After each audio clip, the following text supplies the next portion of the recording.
কঠিন হুমকির মুখে পড়ে গেল অন্তর্বর্তীকালীন সরকার। লক্ষ লক্ষ রাশিয়ান সৈন্য বান্দরবনে প্রবেশ করেছেন। বিস্তারিত জানতে ভিডিওগুলো সম্পূর্ণ দেখতে থাকুন।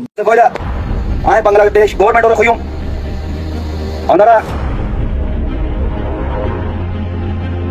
বান্দরবনে জেলাতে আরসার প্রায় 30,000 সৈনিক ঢুকে গেছে, অস্ত্র সবকিছু নিয়ে। আচ্ছা, এখনো স্বাধীন দেশে এভাবে কি ঢুকতে পারে আরেক দেশের সৈনিকেরা? তারপর আবার জঙ্গিবাদী সৈনিকেরা, তারা আপনার নাম অর্জন করছে। তারা এতটাই ডেঞ্জারাস যে আপনার বলে বোঝাতে পারবো না। কিন্তু গত 2 দিনে 2-4টা লাশ কিন্তু আমাদের সীমান্তে ফেলে দিয়েছে, আর সেখান থেকে উত্তেজিত হইয়া আজকে আবার বাংলাদেশে ঢুকছিল বিএসএফ এর সদস্যরা। যে সরকার করিডোর দেওয়ার সিদ্ধান্ত যখন নিয়েছে, রাজনৈতিক দলগুলো রাজনৈতিক স্টেক হোল্ডারদের সঙ্গে আলোচনা তো করেইনি। সরকার কি সেনাবাহিনী প্রধানকেও জানায়নি ব্যাপারটা? সেনাবাহিনী প্রধানের সঙ্গেও কি আলাপ আলোচনা করেনি? 3 বাহিনী প্রধানের সঙ্গে কি আলাপ আলোচনা করেনি? কোনো অনুরোধ বা দাবি নয়, জাতীয় নাগরিক পার্টি এনসিপির সিদ্ধান্ত অনুযায়ী আওয়ামী লীগকে নিষিদ্ধ করতে হবে, এমন হুঁশিয়ারি দলটির নেতাদের। আসসালামু আলাইকুম সম্মানিত দর্শক, আজকের ভিডিওটি খুবই গুরুত্বপূর্ণ, অত্যন্ত স্পেশাল। ভিডিওটি আপনারা সম্পূর্ণ দেখবেন। প্রিয় দর্শক শ্রোতা, বাংলাদেশে বিনা অনুমতিতে লক্ষ লক্ষ রাশিয়ান সৈন্য ঢুকে পড়েছে। সম্মানিত দর্শক শ্রোতা, এছাড়া নাকি আরাকান আর্মি এবং ভারতের সেনাবাহিনী বাংলাদেশে প্রবেশ করতেছে। সবকিছু মিলিয়ে বাংলাদেশ খুবই হুমকির মুখে পড়ে গেছে। প্রিয় দর্শক শ্রোতা, অন্তর্বর্তীকালীন সরকারের কাছে প্রশ্ন ছুড়ে দিয়েছেন বাংলাদেশের জনগণ। তাহলে বাংলাদেশের মানুষ নিরাপত্তাহীনতায় ভুগছেন। সম্মানিত দর্শক, আজকের এই ভিডিওটি আপনারা দেখলেই বিস্তারিত বুঝতে পারবেন যে বাইরের সৈন্যরা কিভাবে বাংলাদেশে ঢুকতেছেন এবং বাংলাদেশে ঢুকে তারা কি করবেন। ইতিমধ্যে কিন্তু সেনাপ্রধান জেনারেল ওয়াকারুজ্জামান কঠিন পদক্ষেপ নেওয়া শুরু করেছেন। দর্শক, আজকের এই ভিডিওটি দেখলেই আপনারা বিস্তারিত বুঝতে পারবেন। তো বেশি কথা না বাড়িয়ে আমরা মূল ভিডিওতে চলে যাই। আপনারা মনোযোগ সহকারে ভিডিওগুলো সম্পূর্ণ দেখতে থাকুন। বাংলাদেশ গভর্নমেন্ট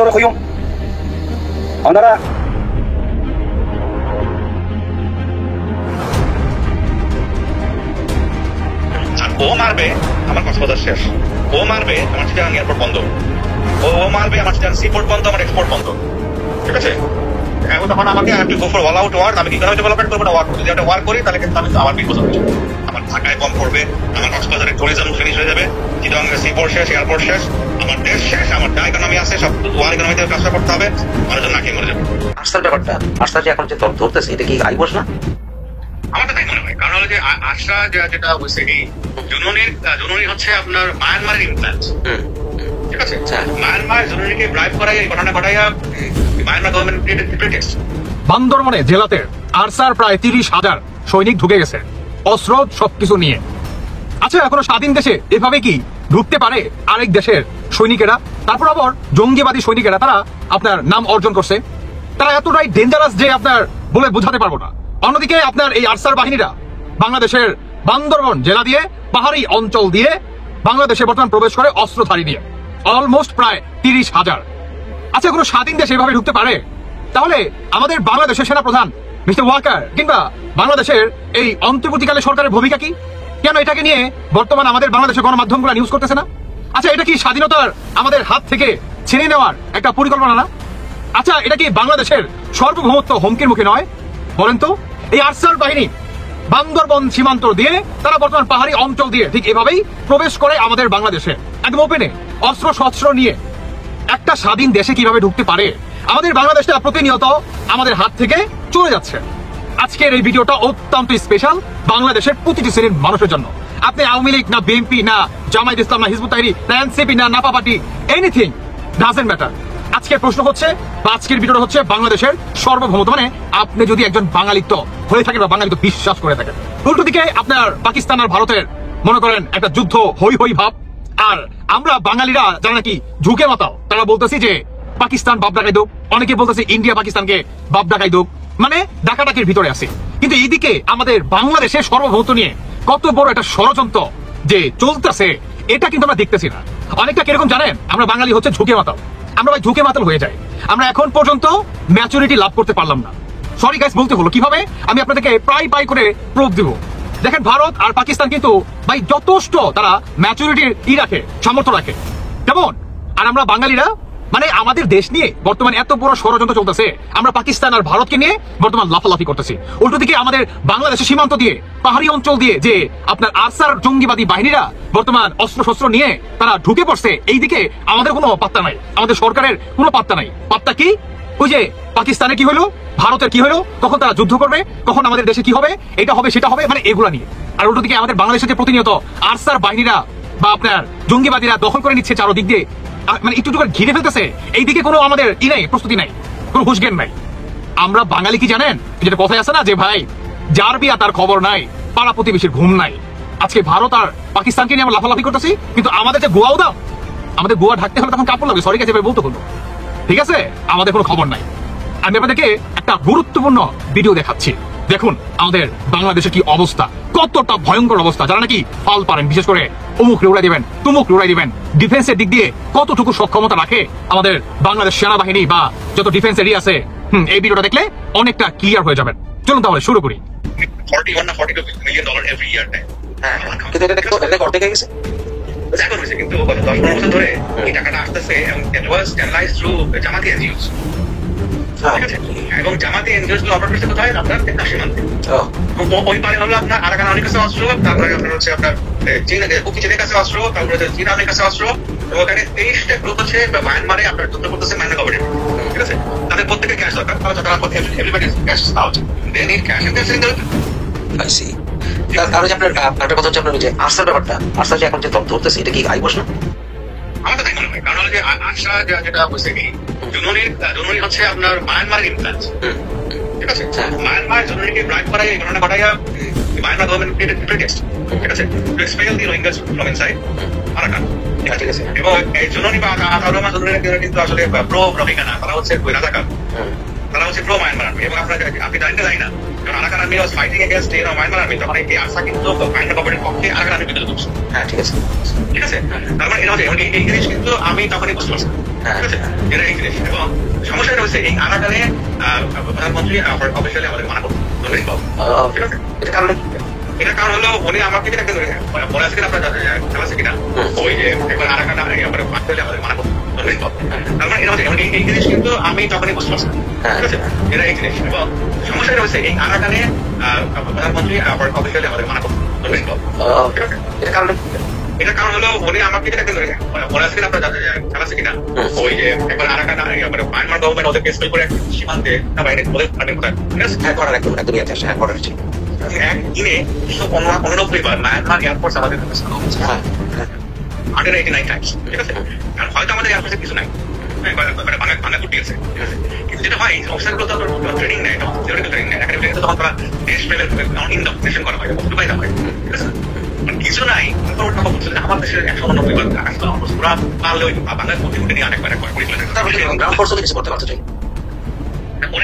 গ্রাউন্ড ফোর্সে তখন করতেছিল যে ওরা কিছু করবে, তখন ওখানে ডাকছিল, তিন বাহিনী প্রধানকে ডাকছিল, তারপরে যারা দায়িত্ব ছিল আমাকে ডাকছিল, ঠিক আছে, আইডিকে ডাকছিল, তিন গোয়েন্দা প্রধান মানে হচ্ছে ভিজিট ফাইন্যান্স এসপি। যদি আমি কিছু যাই, একটা কারণে মনে দেখছে যে আমার তো বেলা সরব আমি কি করে থাকি, এটা আমার আচ্ছা আচ্ছা আচ্ছা, আমার কিনে আমার টাকা, আমি তো ডিফেন্স ফোর্স, আমি মায়ানমার বর্ডার মতো না, আমার তো ডিসিশন, আমার ফোর্স মায়ানমার বর্ডার মতো নাই, আমার ডাকছে, কিন্তু আমি একটা কাজ করছিলাম, সেই কারণে জানি জানি দিয়ে পাগলা আছে, কোন সময় ওর ফোর্সে চলে গেছে। আচ্ছা, সে কারণে উনি আমার ডাকছে। আচ্ছা, তাকে বলতে 189 বার কেন 1089 বার সংশোধন আমি বলবো মাহারান করবো না। ঠিক আছে, আমাকে উনি সেই প্রতিবেশীকে বলছে যে দেখো, যদি তুমি এখান থেকে তোমার যে যন্ত্রপাতি মারো, ওই পাশে মারো, তোমার একটাও ইয়েতে পৌঁছাবে না, নেভিতে পৌঁছাবে না। ঠিক আছে, নেভিটের আগে যা আসবে পাহাড়া জঙ্গল, তুমি কি করবো একটা সেগুন গাছ নষ্ট করবো, একটা মিসাইল মারবা, একটা সেগুন গাছ নষ্ট করবে। ঠিক আছে, আর ও মারবে আমার কক্সবাজার শেষ, ও মারবে আমার চিটাগাং এয়ারপোর্ট বন্ধ, ও মারবে আমার চিটাগাং সিপোর্ট বন্ধ, আমার এক্সপোর্ট বন্ধ। ঠিক আছে, এখন তখন আমাকে go for all out work, আমি ইকোনমিক ডেভেলপমেন্ট করবো না, যদি একটা ওয়ার্ক করি তাহলে কিন্তু আমি আমার বিপদ হবে, আমাকে আমার প্রপার্টি তো করতে হবে। It's not the time for war. উনি এগুলো বলতে চাইছেন, ডিসিশনটা খারাপ ছিল। It's not the time for war. যদি আমি যাই, আমার এক্সপোর্ট বন্ধ হবে, আমার 30 লক্ষ গার্মেন্টস শ্রমিক বেকার হবে, আমার ঢাকায় বন্ধ পড়বে, আমার কক্সবাজারের ট্যুরিজম ফিনিশ হয়ে যাবে, চিটাগাং সিপোর্ট শেষ, এয়ারপোর্ট শেষ, আমার দেশ শেষ, আমার যা ইকোনমি আছে সব ওয়ার ইকোনমিতে ট্রান্সফার করতে হবে, মানুষজন নাকি মরে যাবে। ঠিক আছে, এবং তখন দেশের মধ্যে ঝামেলা তৈরি হবে। তোমার ইনিশিয়ালি কয়েকজন মানুষ বাবা দেবে, প্রথম দিকে সবাই রাইট। আমি তো পলিটিক্যালি আই থিঙ্ক এটা খুবই ম্যাচিউর। এটা ঠিক আছে, এটা খুব ভালো ডিসিশন। এবং আমাদের কি কখনো আমি অনেক গোয়েন্দা করছি, কিন্তু এটা আমার নিজে। আশা করি আপনারা অনেকটা বুঝতে পারছেন বা অনেকটা ক্লিয়ার হতে পারছেন। তাই না? বর্তমান দেশের যে অবস্থা, আমাদের দৌড় কত দূর এটা কিন্তু অনেকেই বুঝতে পারছে যে আমাদের অকাতটা আসলে কত দূর। আমরা বড় জোর কয়েকটা কোড়ে গাছ কিংবা সবচেয়ে বড় জোর কয়েকটা তাল গাছ ফলাইতে পারবো, এর বেশি আমরা পারবো না, কারণ আমাদের কাছে ওই প্রযুক্তি নাই ভাই। কেমন বর্তমান মাথা দিয়ে চিন্তা করতে হবে। এর জন্যই বললাম যে আমরা বাঙালি হচ্ছে ভাই ঝুঁকে মাতাল হইয়া আমরা মনে করেন বলি অমুক উড়াই দিব তুমুক উড়াই দিব। আর যেদিকে আমাদের বাংলাদেশে বর্তমান আরসা বাহিনীরা বান্দরবন দিয়ে অস্ত্র শস্ত্র নিয়ে এভাবেই প্রতিনিয়ত ঢুকতেছে রাতের অন্ধকারে, দিনে দুপুরে। আর আমাদের বাংলাদেশের শান্তি রক্ষা বাহিনীদের কোনো ভূমিকা নাই, সরকারের কোনো ভূমিকা নাই। তাই আমি বর্তমান বলতে চাই যে ভাই এনসিপি আওয়ামী লীগ, আওয়ামী লীগকে নিষিদ্ধ করবেন, ওই যে আওয়ামী লীগ কি করবেন, ওই যে এনসিপি পার্টিরা বর্তমান আওয়ামী লীগকে নিষিদ্ধ করার জন্য ব্যাকুল হয়ে গেছে। আরে বেটা, আওয়ামী লীগকে পর নিষিদ্ধ কর, আওয়ামী লীগকে নিষিদ্ধ করবো বাংলাদেশের জনগণ, ভোটের মাধ্যমে সিদ্ধান্ত হবে। এগুলা ভাই আমার কোনো কথা না। বর্তমান যে টপিকটা সেটি হচ্ছে ভাই যে বাংলাদেশকে রক্ষা করতে হবে, বাংলাদেশের সার্বভৌমত্বকে রক্ষা করতে হবে। কিসের আওয়ামী লীগ, কিসের বিএনপি, কিসের জামাত, কিসের এনসিপি, কে কোন পার্টি করে, কে কোন দল করে, ডাজেন্ট ম্যাটার ভাই। বর্তমান যদি দেশ বাঁচে তাহলে আপনি আদার্স দল করতে পারবেন। সহজ সমীকরণ। যদি আজকে বাঙালিত্ব বাঁচে, বাংলাদেশ নামে কোন একটা দেশ থাকে মানচিত্রের ভিতরে, বাঙালিত্ব হিসাবে আমরা যদি স্বীকৃতিটা বা আমাদের সার্বভৌমত্ব, স্বাধীনতা, ভাষা সবকিছু আমাদের ধরে রাখতে পারি, তাহলেই তো আমরা কি আরেকটা দল বা একটা করতে পারবো। যদি দেশই না থাকে তাহলে আপনি কিসের আওয়ামী লীগ করবেন, কিসের বিএনপি করবেন, কিসের এনসিপি করবেন, কি দল করবেন আপনি বলেন তো ভাই? কোনো ওয়ে আছে, কোনো লাভ আছে যদি দেশই না বাঁচে, যদি দেশই না থাকে? তাই আমি বললাম যে আমরা বাঙালি ভাই এখন পর্যন্ত আমরা ওই ম্যাচুরিটি লাভ করতে পারি না। এর জন্যই আমাদের দেশের প্রতিনিয়ত অবস্থা খারাপ হয়। আর উল্টো দিকে পাকিস্তান আর ইন্ডিয়া কি হচ্ছে এটা নিয়ে আমরা মনে করি লাফালাফি করি। ওই যে অনেকটা মানে যার বিয়ে তার খবর নাই, পাড়া প্রতিবেশীর ঘুম নাই, আমাদের ঘুম হারাম হয়ে গেছে। যেদিকে আমাদের বাংলাদেশ দখল করার জন্য প্রতিনিয়ত আরসা, মিয়ানমার আর আরাকান আর্মিরা বা এই যে আপনার জাতিসংঘ, আমেরিকা প্রতিনিয়ত একটা মাস্টার গেম খেলতেছে, আর আমরাও তাদের গেমে পুতুলের মতো নাচতে শুরু করছি। আমাদের কোনো ভূমিকা নাই ভাই। কারণ আমরা এখন পর্যন্ত ম্যাচুরিটি লাভ করতে পারি না। কারণ আমাদের হচ্ছে পাড়া প্রতিবেশীকে নিয়ে আমাদের বেশি চিন্তা, নিজেদের পরিবারে কি হলো, নিজের দেশের কি হলো, এত কিছু দেখার সময় নাই। কারণ আমাকে মানুষের কি ইচ্ছা শুনে আমাকে বাঁচতে হবে। তাই বলবো আজকে দেশের সার্বভৌমত্ব হুমকির মুখে। দেশকে বাঁচান, দেশের সার্বভৌমত্বকে বাঁচান। কিসের আওয়ামী লীগ, কিসের বিএনপি ভাই না, আগে দেশ বাঁচান, তারপরে সব বাঁচবে, তারপর সবকিছু হবে। মাত্র 3 দিন আগে মানে আগের মতন মনে করছে সীমান্তটা আর কিটা ভারত বাংলাদেশ এক, হ্যাঁ বন্ধুত্বের জায়গা থেকে কিন্তু গুন্ডামি করতে হলে যে পরিস্থিতি ভিন্ন হয় খেয়াল নাই। 2-3 দিন আগে যে আয়সা বিএসএফ সদস্য বিজিবির পাউটাও ধইরা হামকো ছোড় দো তোমরা বাপ হয় বলে মাফটাপ চাইয়া গেল। কিন্তু গত 2 দিনে 2-4টা লাশ কিন্তু আমাদের সীমান্তে ফেলে দিয়েছে। আর সেখান থেকে উত্তেজিত হইয়া আজকে আবার বাংলাদেশে ঢুকছিল বিএসএফ এর সদস্যরা। বাংলাদেশের 2 কৃষককে ধরে নিয়ে গেছে। তা আমরা কি বসে বসে আঙ্গুল চুষবো না? এখন আস্তে আস্তে বাংলাদেশের মানুষ সচেতন হইতে শুরু করছে, সাহসের জায়গাটা পরিণত হয়েছে আপনার ভিন্ন একটা ধাঁচে আইসা। আমাদের 2টা নিছো, তোমাদের 2টা। তোমরা বিএসএফ দিয়ে এসে ধরে নিয়ে গেছো, আমরা এমনি খাল্লা দিয়ে না পুরাই লেছি বাক্সের ভিতরে। বৈঠক হবে, আমাদের 2 রিটার্ন করো, তোমাদের 2 রিটার্ন নিয়ে যাও। দর্শক, ভারত পাকিস্তান যুদ্ধ কি হবে না হবে সেটা জানি না, তবে সীমান্তে বিএসএফ এর যে অ্যাক্টিভিটিস এই ইউনূস সরকারের আমলে কোনো রকম কমে নাই, কিন্তু এটা চলমান আছে।